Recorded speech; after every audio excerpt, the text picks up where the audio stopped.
Canandaigua Lake, enjoying the morning.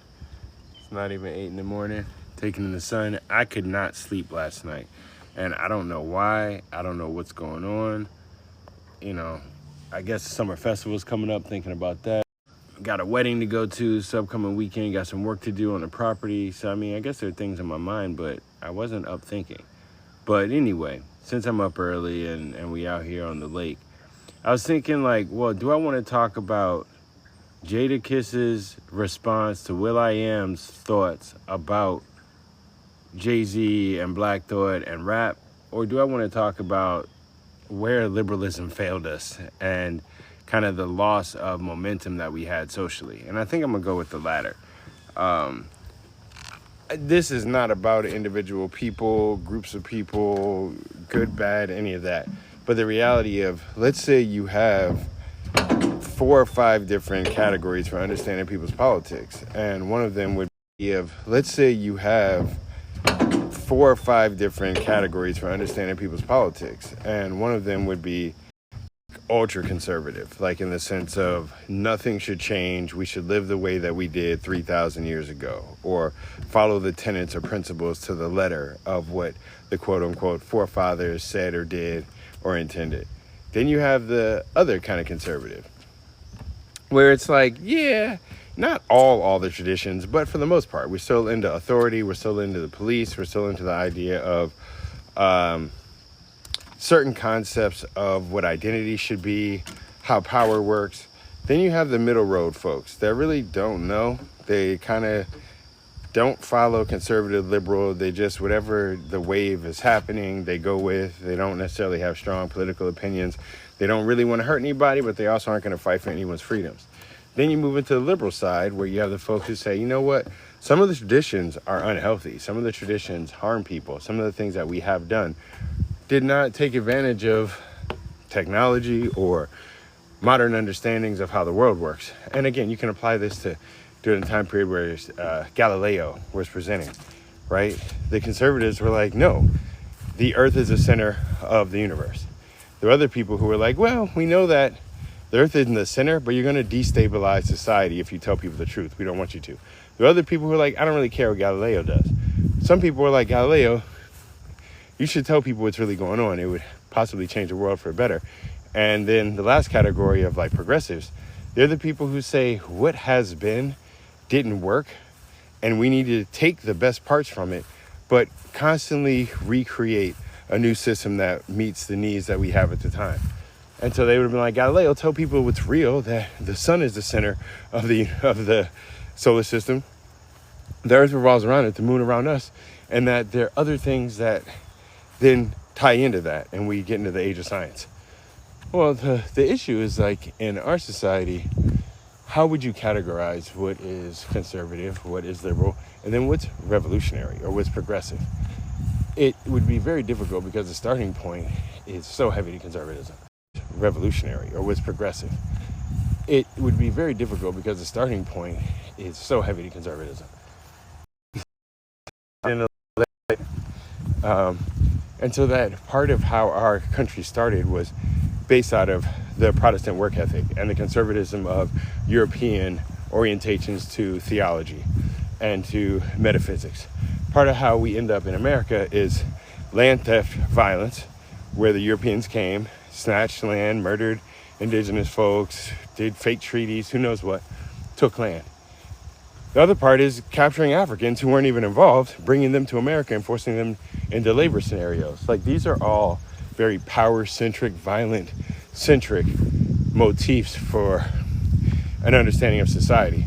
So we start with violence, authority, imposition, aggression, theft as part of the American DNA, socially, not individually. So how do you move from that? The conservatives root in, it's okay, God says, smite thine enemy. The conservatives say it's okay that men, when the country started, were the only ones that were landowning men, were the only fully recognized and voting citizens. Conservatives are accepting of that. The middle ground folks are like, well, I'd like to be able to vote, but I'm also not going to risk my life to change it. The progressives say we are going to fight over this. So you have years of Should we do federalist or should it be state oriented? Should we have the North make the decisions or the South?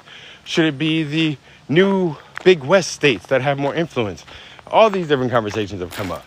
Well, in the 2000s, because when I was born, people were still very blatantly racist, sexist, anti-queer, and in a way that like people would call you certain things in public space. Now, it wasn't like the 60s or 70s, but it was still popping in the 70s or 80s. And you started getting the rollback of a lot of social programs in the 80s. And you started getting the reemergence of the Christian right and the evangelical Christian arm of the Republicans. And you got to keep in mind, Republicans, Democrats have switched what they did. Historically, the Democrats were aligned with slave owners and things like that, up to a certain, or not slave owners, the segregationists up to a certain point, and realized like during the civil rights movement, they were going to lose the Southern Christian contingent and needed to figure out what to do. And so they went with the Northern progressive civil rights contingent, and the Republicans doubled down on like, well, fine, we'll go with the emerging Christian right and conservative Southern stuff. But prior to that, it was, Lincoln was a Republican. I can name you tons of Democrats that did nothing to help black folks. But let's say post-60s, post-70s, where by the time I'm born in the 80s, tons of Democrats that did nothing to help black folks. But let's say post-60s, post-70s, where by the time I'm born in the 80s, that makes sense. Military power. Well, when the Republicans challenged it, the Democrats and the liberals didn't fight to say this is needed to help those who are marginalized. They kind of were like, well, we have other things we need to push. We are also still going to get the benefit of what you conservatives do as military push. We are also still going to get the benefit of what you conservatives do as military people or as white women. We don't really need to take the loss in order to push for it. So you see the rollback, getting this discussion around race, class, gender, equity. And you start seeing people have access to new historical information where people can't be lied to about the history of how certain groups are marginalized or not. People can't be lied to about the evidence of the anti-blackness in American culture, the evidence, written, movies, audio, artwork of the anti-woman sentiments in America. And so you get the emergence of something like Me Too, which was this huge moment where what people had been saying was finally getting the national attention. It wasn't like people just started explaining that men in Hollywood were taking advantage of people, that people in entertainment were taking advantage of people, that people in business were taking advantage of women. It was finally enough women were able to get their voices heard around the world that it inspired other people to speak up who had been threatened, inspired people who didn't want their lives turned upside down by getting into what had happened to them publicly. It inspired them to, have the courage to do that. And the Me Too movement, in my mind, was one of the most amazing things I've seen in my lifetime, because it finally pulled the veil on how many women had been mistreated by men, how many men had advocated for abusers, how many people had just stayed uninvolved and let other people get harmed or didn't do anything once those people were harmed.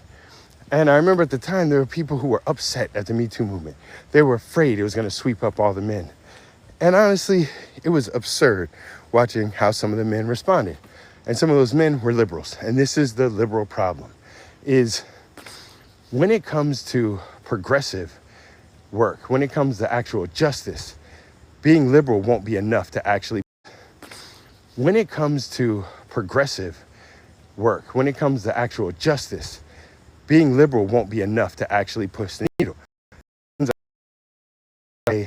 We want equity, but the progressives and the radicals actually push for equity, actually create the social groups to force change and to do the protests and the sit-ins and the organizing and letter writing campaigns. And people who are very active, not just liberal, are the ones who push for that. Well, then once the ball starts rolling, what ends up happening is the liberals realize they can get caught up in whatever dust they have kicked up. So once you have enough women telling the truth about how men behave, they will call out some of the liberal men.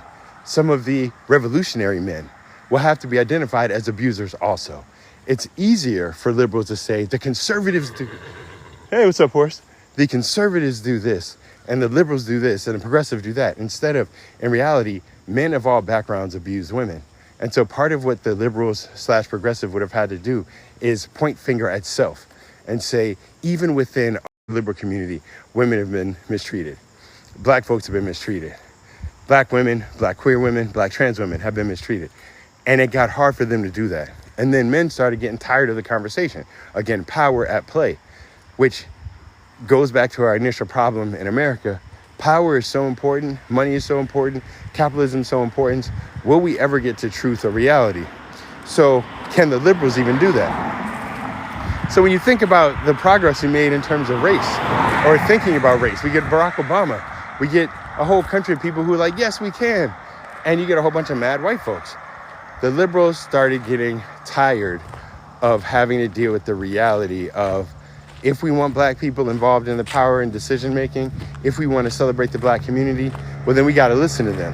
Which means sometimes black people got to tell, as a group, not like individually, you got to tell the non-black people, shut the fuck up, you don't know what you're doing.